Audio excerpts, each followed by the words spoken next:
For me, I have no doubt in my mind that within the next decade, we will solve cancer. You know, each and every day, we have 12,000 employees around the world. I think it's a fair assumption to say they wake up not only to do their job, but to think about that purpose. Our goal over the next couple of decades is to turn what is biology, a science, into engineering. 100 years from now, we will have engineered the life system. But it's going to take big dollars, big organizations to do that job. What the iPhone did for Apple, the Ion Proton Genetic Sequencer did for Life Technologies. This revolutionary piece of equipment completely changes the way DNA is studied and can help accelerate the discovery of cancer's cure. Welcome to Life Technologies Ion Proton Lab. Good to see you. Pleasure.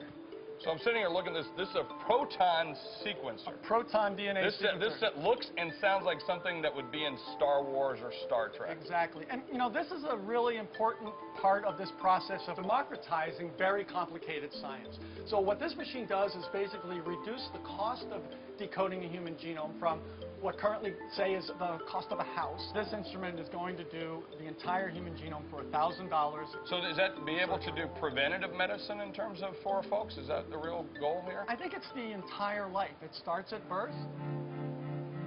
You can compare the data from when they were a child to their cancer tumor itself and try to figure out which is the appropriate drug to give that person. So are insurance companies going to be very interested in this kind of data? Of course, they'd be very interested in that information. Do you think somebody like an employer or someone else might use that to say, let's don't hire that guy because he has that? There are significant privacy concerns, Jeff, but let me just ask you, if given the opportunity, do you want to know your genome? I don't know. That's a great question, and I think that's one that's going to be a soul-searching one for many, many people. You yourself have been sequenced, I have. Is that right? Yeah.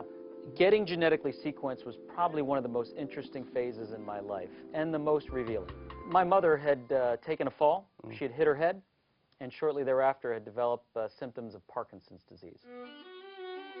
We had also, at the same time, come out with our new genetic sequencer, and so I said to our team, well, why don't we just sequence my mother and see what is actually showing up? It turns out that she had the mutations in her genome for Parkinson's disease. Then somebody got the idea to say, Greg, let's see if you inherited them.